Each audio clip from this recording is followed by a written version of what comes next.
Hi, good morning everyone. My name's Neville. I'm an alcoholic. Sure, 8 years, eh? I would think it gets easier these years, but I'm nervous as anything, but it's all good because I know I've had a higher power in my life.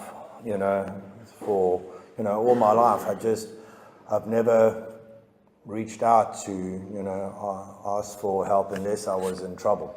And now I have a higher power working in my life all the time, and I use my higher power all the time, and that's thanks to this program. A little bit how it was my growing up. I was in your usual dysfunctional family. Mom alcoholic, dad and her always fighting, or there's always drama going along. And of course, I never felt part of. I always felt like there was something wrong in the house, and so I grew up being very it's not secretive, but I kept everything to myself. I didn't really open up. I didn't share what was going on for me, how I felt. And that's how it was. Schooling, complete disaster. I was hyperactive. I was diagnosed with dyslexia, hyperactive, you name it. Put onto Ritalin, put into remedial school. It was complete drama. And so because of that, I just didn't really try, because I was always, given a label and put into a corner. And it was always a disaster. There was always fights around it. Throughout my whole schooling, primary school, going into high school, got to high school. That's where all the fun really started. I remember we moved. My dad got very sick. He had a brain tumor, and we had to move closer to where family lived. So a whole new area, a whole new group of friends. And it was about, I don't know, what are they called? Standard 7, whatever grade that is. And I remember going to a class party. I must have been about, 15, 16. And I'd always had a few drinks here and there of my mom's lying around, Had started smoking by then, smoked the occasional joint, but was never really, I wasn't mainstream to using it. And I remember going to this birthday party, and someone asked him, do you have your drinking license? And I'm like, no. So they poured 2 large glasses of neat brandy, and I knocked this first one back, and I was like, yeah, that's disgusting, and I had another one. And I was wasted. I got sick. I remember, I think I had alcohol poisoning for about a week afterwards. I didn't tell my parents what was going on. I told them I had bad food and was just sick, and so I stayed in bed for a week. But I remember I was sick, but I loved that feeling. I to this day, I still remember. I'll never forget that feeling of just being completely out of it. There were consequences. But that feeling of being wasted had me. I was completely and utterly hooked, and that's what I chased for the rest of my life there, because I would never go out to have a few drinks with some friends. I would go out, my friends would have a few drinks, and I would get to the point of either blackout or vomit drunk, and that's how it was for me. I landed getting to the point that, I had sawn the bars off my windows so I can bend it up, fit through the burglar bars, go out during the week after everybody had gone to sleep, and come home, crazy time, and pass out, wake up, pretend to go to school, and then go back home and sleep and do the same thing over. So of course I was kicked out of school. I was never there really, and landed up going to college, and the whole rave scene started in Joburg, and immediately I went from alcohol to drugs, and I was exactly the same. Everybody would have like a little bit, I would go to the extreme.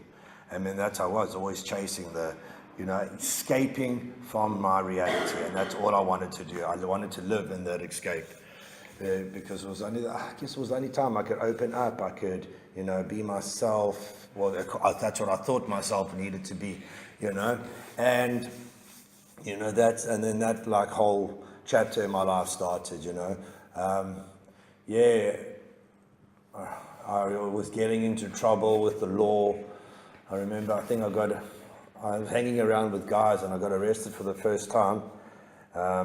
It was serious charges, but those charges were dropped against me because the guys I was with, they confessed to the crimes, and I got off the hook, Again, I didn't see it back then, but I was heading down a path of, and my dad was still alive then, and he was like, be careful what you're doing, and I'm like, whatever. Eventually started getting kicked out of home, sleeping at people's houses, and eventually I moved down to Cape Town in the mid-90s because I couldn't handle Joburg anymore. I was getting nowhere, I was getting into trouble, and it was Joburg, So I thought, let me move down to Cape Town, fresh start. I don't know anybody, I'll stay out of trouble there. Landed up living at my uncle's house. Back then I didn't know, but the man was a full-blown alcoholic. I remember day one, blackout drunk. And that's how the new chapter of my life started.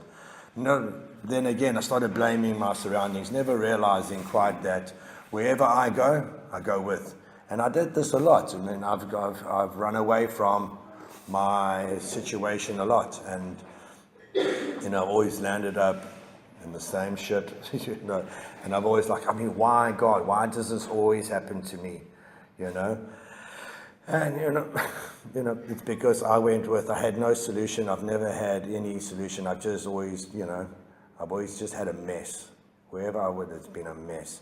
And, my life in Cape Town, started,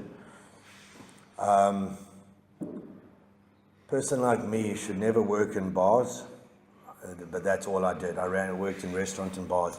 Eventually, I was looking, wherever I went to work, I would go there to see, can I drink here and get away with it?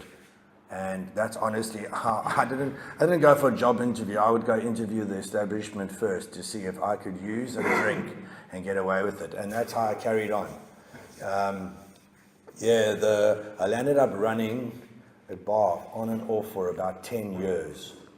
And I made quite a success out of it. I turned it into a drug-infested mayhem.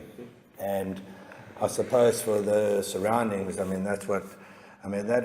made money, but it nearly killed me. But that's what I did. I became the life of the party. It was me creating all of this, because the more I got wasted, the more everybody around me got wasted, and that was the environment I wanted, and I loved it. I loved the attention. I loved that thrill. I was waking up at 2-3 in the afternoon and going to bed at about 8-9 o'clock in the morning, and that was my life. Almost 10 years. Again, once in a while, I would have a breakdown, and I would say, I can't do this anymore. It's this environment, and I would run away to somewhere, and wherever I went, the same shit would start, and I'd always be like, I've got to choose a different profession. I've got to try something different. I remember I decided to leave that industry and go into computers. I think I lasted about a year, and I used to be falling asleep in front of computer screens. I just couldn't do it. And eventually I started working at nighttime in restaurants just so I can, be in that environment and be wasted more, because that's all I wanted to do. I always just wanted to escape, and being sober wasn't working for me. I couldn't do it well, and so eventually I thought, I need to get into an environment where it has to be controlled and strict. So I decided to go work on cruise liners, because I thought, that's it. My interview was, you can't drink. There's no way I will use drugs on those cruise ships. Yeah, I did that for, I actually think 3 years, maybe. I don't really remember. But I remember my first night there, blackout drunk. So I ended up meeting somebody I knew in South Africa on the cruise ships in the middle of America somewhere. Yeah, so eventually, I got fired from that. And that's where I think things started hitting home for me, because I could have really have made a success of that. I did well. They kept on wanting to promote me, and I actually would be like, no, if I had to get promoted, it'll be more responsibility. And I was actually quite happy to just drink and use wherever I could on the cruise ships and just keep my life simple like that. But I was drinking a lot. And I used to joke about it, how I would say, I'm a functional drunk. I would drink wake up in the morning, drink, go do some work, be tipsy throughout the whole day, sleep every now and again, and then carry on drinking at night after shift. And I did that, and I kept it up for about, like I say, you would do 6 to 8 months on, 6 to 8 weeks off the ships. And when I would come off the ships, that whole 6 months of salary would be spent on drugs and alcohol. I remember, I was falling apart. I remember just before I got fired from there for being so drunk, I just couldn't handle it anymore. I just fell apart. My dad passed away while I was on the cruise ships. I had the opportunity of going to his funeral. No, I'd rather sit and I'd rather party and get wasted. I used the death of him to drink more and get away with that. And I'd rather did that than actually go to my own father's funeral. That's where I was. I didn't give a stuff about anybody else but me. And like I say, so that eventually fell apart. I landed up back in South Africa. I landed up, more and more, I became less and less hireable. I would get to a job and I would sabotage myself. I couldn't. I'd work for a while and people were like, we can't have this. Okay, but they never needed to fire me. I would get myself, I would either disappear or, I would just quit because the shit just went down. One of the last places I worked at, I was getting a good salary, and I landed up getting an inheritance from my grandmother's death. I think it was 100 and something thousand rand, and I thought, oh, that's it, I'm made for life. And I bought myself a little scooter. Thought, I paid rent for about, I think, 8 months. I just put a down payment on the place. I'd met this girl. This is what about it. I used to have these little parties at the bar, and I met this girl. She wasn't in a relationship with somebody else, and I think 2 other people, I'm not too sure it was.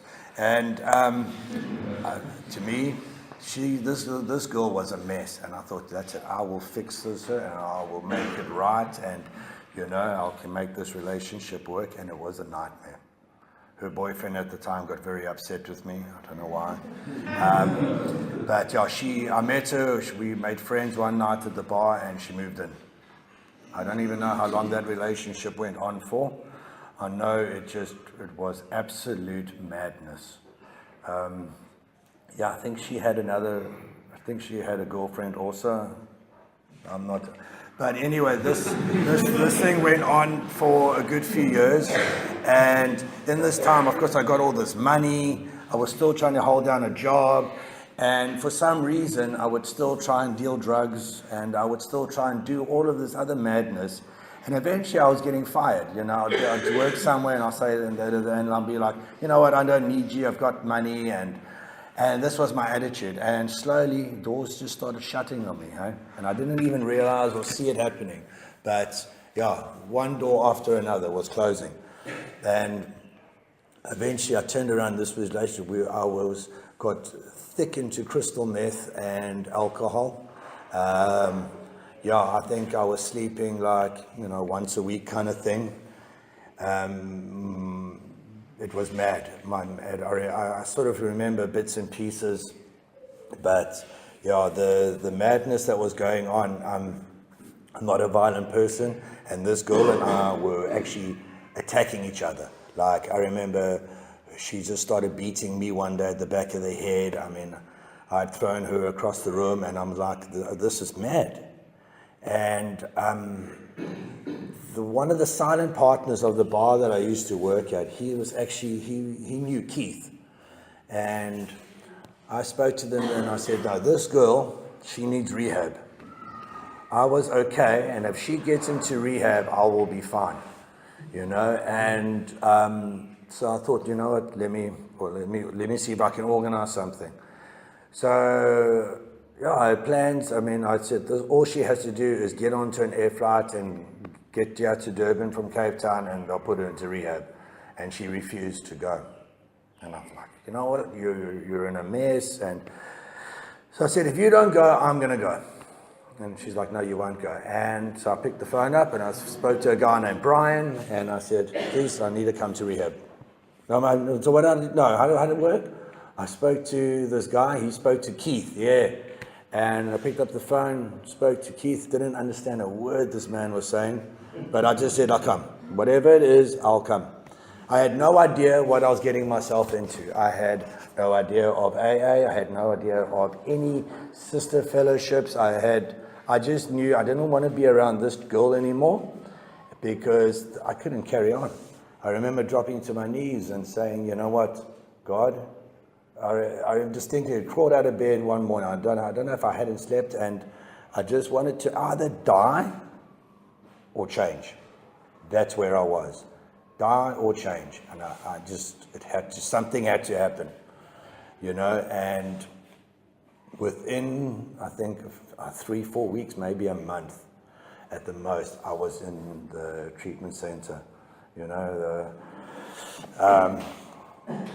I packed what little stuff I had, I sold up, I put into storage. I just ran away again from that lifestyle because I couldn't handle it anymore. But this time, I remember I'd asked God for help, and God had put me onto this path. I didn't see it at the time, but, I'm 8 years down the line, and it's only to a higher power that works in my life. But, I have to reach out. And, so I landed up in treatment, and honestly, if I look back, it was like a rebirth, honestly, because I couldn't keep a job, I couldn't be normal, I didn't know how to do anything normal, I had to have some kind of substance in my body just to wake up in the morning. And I used to wake up, go for morning walks, and, life changed. I remember that, and I remember starting my steps, and I'm like, a higher power concept in my life was easy to grip, because I knew I couldn't do this, because I tried many a times, and, all I had to do was have a little faith, and it worked for people around me. I remember my buddy, how he used to share with me, and I used to just sit and listen. And I remember I was still like, a little close-minded, and we have this Canadian that comes into, we do a group in the morning with him. And I remember something he said one day, and the penny just dropped. And I was like, yeah, that's it. And life changed for me. I'm sort of working the program. I was 3 months in the treatment center. Then I went to the halfway house. I discovered I'm a bit of a workaholic. I like work. Because, I didn't do really work throughout my schooling years. So I put a lot of effort into, what I do now. And, things were, I remember working I started my first job I got as a packer. I packed burgers at Steers. That's what I did, yeah. And then I started slowly working there, and I built myself up. Eventually I became manager of the Steers and the Debonaires, and we had a little video store. I mean, a lot of I mean, a lot of guys used to come, that came into the halfway house, came through the video store, debonaires, and, you know, I ended up working for these people that own, well, they own a few restaurants in the Scottsboro area, and, you know, life began there, you know. In about a year into the halfway house, I got involved in a relationship, and they say wait a year. I say wait 2 years, maybe longer, because let me tell you, it's quite easy how a relationship can take over everything. And you know, a lot of things I've never claimed to have done anything properly, but I've always, you know, whatever I've gone through, you know, I've maybe made a little mess up here and there, but I've always gone back to the program, you know, and that's what's kept me going.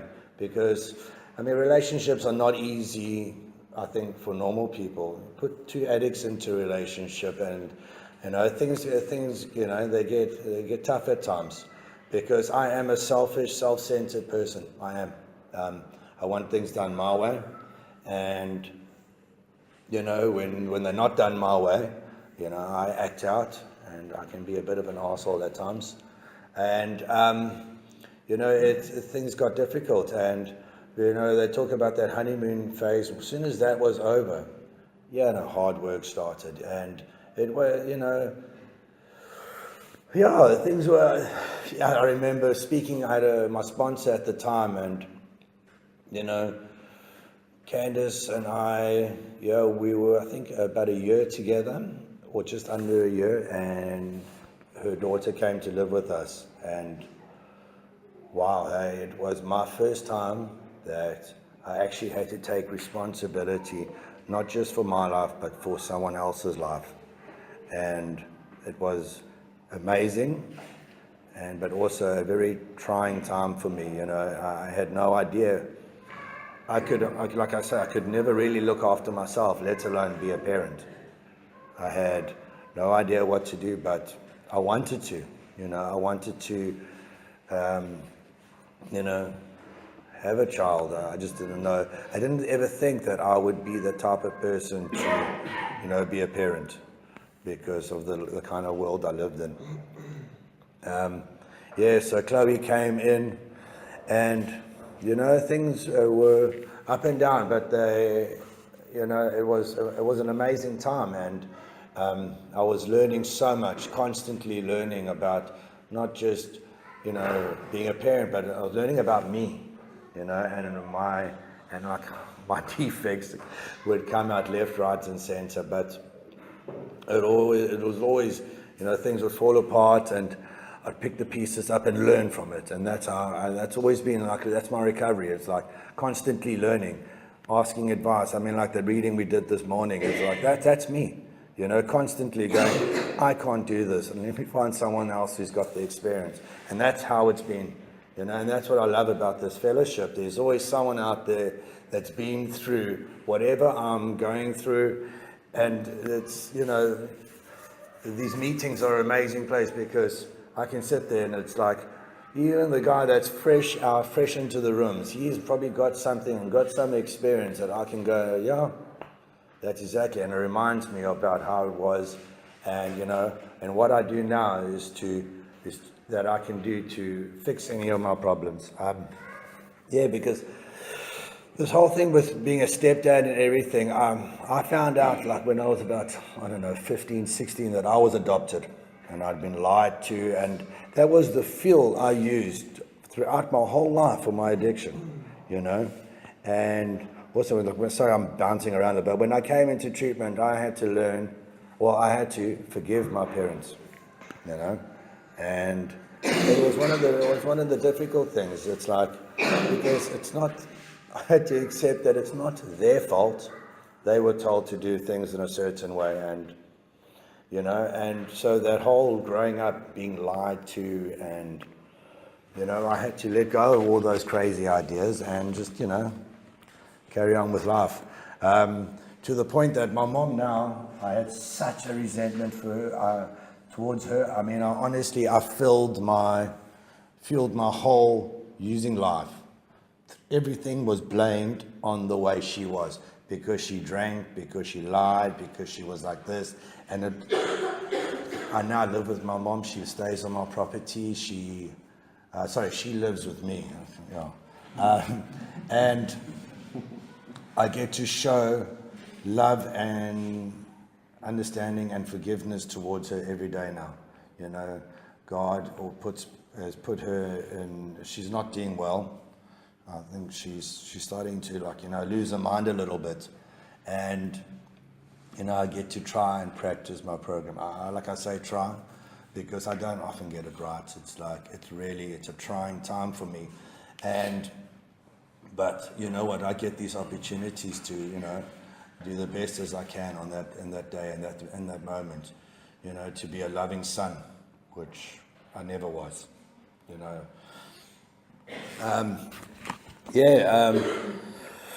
About 2 years ago, almost 3 years ago, we had another child, Carter, and let me tell you, whole new chapter of my life. I mean, I got Chloe when she was, 3, and I missed that whole newborn, crying all the time, nappies and stuff, and it's things are difficult. I've noticed that through times that best contraceptive in the world is having babies, I think, because it's been difficult for me. I'm not the kind of guy for a person that never used to sleep, I'm now the kind of guy that I like it. I don't like getting my sleep taken away from me, and that happens a lot nowadays. And because of that, I do act out a little bit. But it's all part of the process. I've got a loving family now, and I've had to, things have changed over the last year. I've always worked at night times. I've always worked, I would say, spent maybe 20% of my time at home, 80% of my time at work. And that's been my life, and I've known how to do that. I know how to do the work thing, work my program, and a little bit of family. About a year ago, I got a new job where I get to be in program about 100% of my day. I'm surrounded by, recovery. It was new for me, and when I leave work, I get to go home. And I see sunrises and sunsets nowadays from home. And family is, we've been having a little bit of tiff at the moment, because I have no idea what it's like to be at home. I have no idea of parenting. It's been a really trying moment, because my wife and I were talking about it this morning. It's like, I've known work, and I've known how to do things that way. And parenting it's not for sissies, that's for sure. And it's been amazing and yet very challenging. The last month has really been, because I discovered that I like things done my way, because at work things can be done my way, and at home it's a partnership, it's two people trying their best to raise children and keep roof going and keep things happening, and it's been difficult. But I've got this program, and I've got people in my life, and I'm grateful for it, because this is stuff that I could never have done. I was the gifts that have come through me from this program is unbelievable.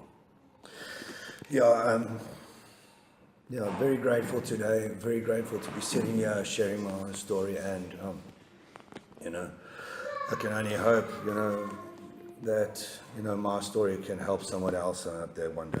Thank you very much. Let me share.